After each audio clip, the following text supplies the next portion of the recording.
Bismillahirrahmanirrahim. Assalamualaikum warahmatullahi wabarakatuh. Baik, kami dari kelompok 3 yaitu dari kelompok Iskandar Ibrahim. Di sini kami ingin menjelaskan dan memaparkan materi dari Bapak Iskandar Ibrahim PhD. Yang pertama yaitu pemaparan materi dengan judul Zikrullah. Zikrullah sains zikrullah dalam menata jiwa. Jadi selama ini kita sudah sering mendengar pendapat orang masalah zikir. Ada yang menganggap zikir itu sebaiknya dilakukan dalam hati karena Tuhan itu maha mendengar, tidak perlu disuarakan. Ada juga sebagian orang yang mengatakan zikir itu sebaiknya dilakukan secara kuat agar bisa mengusir setan. Untuk selanjutnya yaitu zikrullah sebagai konseling emosional pada amigdala dengan pendekatan ilmu pengetahuan. Zikrullah yang merupakan ajaran utama agama Islam yang mampu menenangkan hati, belum digunakan dalam konseling emosional. Zikrullah sebagai getaran yang mempengaruhi otak dari M.J. Griffin melakukan analisis hubungan getaran dengan manusia. Hubungan antara suara dan emosi masih dipelajari di ruang X. Tujuan dari penulisan ini adalah untuk membahas hubungan zikrullah dan konseling emosional dari pendekatan saintifik. Data penelitian kualitatif bersumber dari 3 tokoh zikrullah di Medan dan 3 di Aceh Utara. Data pendukung merujuk pada karya Syekh Ulama Aceh Muhammad Mudawali. Kajian ini akan memberikan kontribusi pada 4 aspek. Yang pertama, perkembangan mistisisme Islam. Kedua, meningkatkan pengakuan masyarakat terhadap zikrullah sebagai terapi emosional bagi otak. Yang ketiga, menjelaskan zikrullah sebagai warisan ulama tasawuf. Dan yang keempat, menyelesaikan permasalahan kejiwaan di Aceh yang belum tuntas.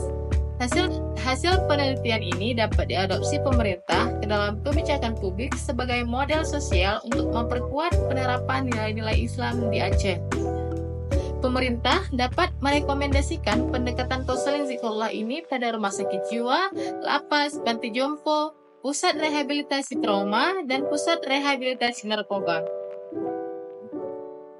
Baik, selanjutnya saya akan menjelaskan sedikit tentang nama Allah dalam zikrullah, yaitu pasti sangat banyak orang yang tahu dan sering menyebut nama Allah, dan banyak juga yang bertanya-tanya siapa sih yang pertama kali menyebut nama Allah itu, dan sejauh mana pengetahuan kita tentang kalimat itu yang perlu kita pertanyakan. Jadi, orang yang pertama kali menyebut nama Allah yaitu Habil, adik daripada Habil dan anak daripada Nabi Adam. Dialah orang yang pertama kali menyebut nama Allah, sedangkan Nabi Adam sendiri lebih sering menyebutnya dengan kata Rabbi. Selanjutnya saya akan membahas tentang tarekat. Tarekat dapat dipahami melalui pendekatan bahasa. Dapat diartikan jalan menuju kebenaran atau aturan hidup yang terkait dengan kebatinan. Sedangkan Fuad Said menulis tarekat adalah jalan, cara, garis, kedudukan, keyakinan, dan agama. Kata tarekat disebutkan 9 kali dalam Al-Quran yang mengandung beberapa pengertian. Tarekat merupakan aspek penting dalam penataan spiritual untuk pertama kali dipopulerkan oleh Abdul Qadir dari Jailan sekitar abad ke-12. Karena itu, tarekat bukan produk lokal Aceh. Meskipun di dalam prakteknya ditemui sejumlah muatan lokal seperti pembacaan silsilah, tarekat, dan syair-syair dalam bahasa Aceh. Tarekat mulai doktrin mistik dan kontribusi intelektual telah membantu memperkuat pengembangan seluruh potensi sosial masyarakat. Perspektif tarekat tentang penataan jiwa akan dapat melengkapi kontribusi dalam membangun tataan sosial kemasyarakatan untuk membangun masyarakat madani. Dalam konteks Aceh, tarekat sebagaimana di tempat lainnya secara tidak langsung pernah berkontribusi dalam menata sistem sosial kemasyarakatan dan menjadi alternatif bagi publik dalam pendekatan studi keislaman. Meskipun keabsahannya masih diperdebatkan. Perdebatan pada umumnya didominasi oleh isu penentangan eksistensi tarekat dari jumlah ulama. Dari satu pihak, ada yang menentang secara represi dengan melakukan perburuan serta membakar kitab-kitab mereka. Namun, ada juga yang menjadikannya sebagai instrumen penting dalam penataan spiritual masyarakat. Tarekat di Aceh merupakan perkembangan dari Timur Tengah yang dibawa oleh pedagang maupun pelajar yang kembali ke Nusantara. Selanjutnya, saya akan menjelaskan pengertian dan perspektif masyarakat madani. Istilah Istilah masyarakat Madani dikaitkan dengan tradisi negara Islam pertama di Madinah.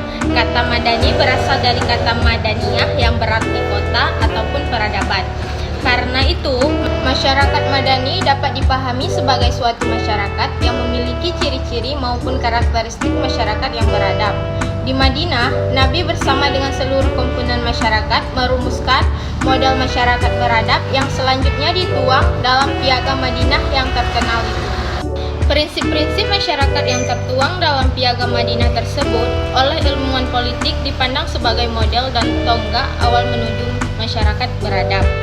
Karena di dalam prakteknya menggambarkan model masyarakat yang egaliter, adil, dan demokratis. Selanjutnya saya akan membahas tentang instrumen sosial keagamaan. Dalam konteks Aceh, terdapat sejumlah unsur lokal yang dapat dioptimalkan potensi dan fungsinya untuk instrumen komunikasi sosial keagamaan bagi pencerahan sosial kemasyarakatan guna menyadarkan identitas diri sebagai landasan untuk masyarakat Madani. Sejumlah unsur sosial budaya lainnya yang telah menyatu dalam paradigma lokal yang turut mempengaruhi perilaku masyarakat lokal dan lazim ditemukan di kalangan masyarakat Aceh. Yang pertama seperti daya. Secara etimologi, kata daya berasal dari bahasa Arab zawiyah. Istilah zawiyah secara literal bermakna sudut masjid yang digunakan Nabi untuk memberikan pelajaran kepada para sahabat di Madinah. Pada abad pertengahan, kata zawiyah dipahami sebagai pusat aktivitas agama dan kehidupan mistik, sebagai rumah bagi pencari kehidupan spiritual.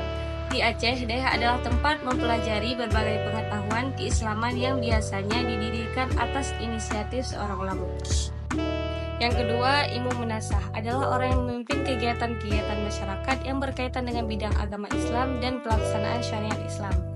Sedangkan dalam pengelolaan kampung, Imam Menasah adalah pembantu utama Gesyi dalam kegiatan keagamaan dan pengajian di Menasah. Yang ketiga, Hikayat Perang Sabi ditulis oleh Tengku Syipran Tekulu yang merupakan instrumen penting yang berpengaruh luas hampir di seluruh bumi Serambi Mekah dalam membangkitkan semangat perlawanan bangsa Aceh terhadap kaum kafir. Kekuatan instrumen ini terletak pada kemampuannya yang menggerakkan semangat juang seorang muslim dalam menghadapi penjajahan.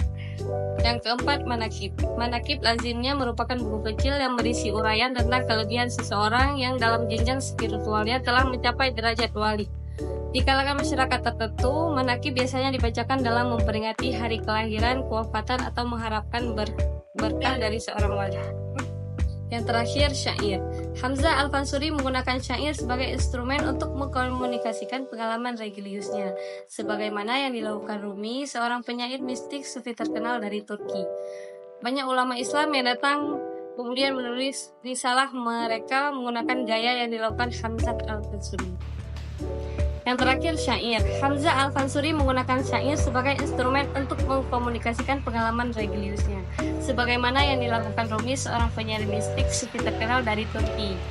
Banyak ulama Islam yang datang kemudian menulis risalah mereka menggunakan gaya yang dilakukan Hamzah Al-Fansuri.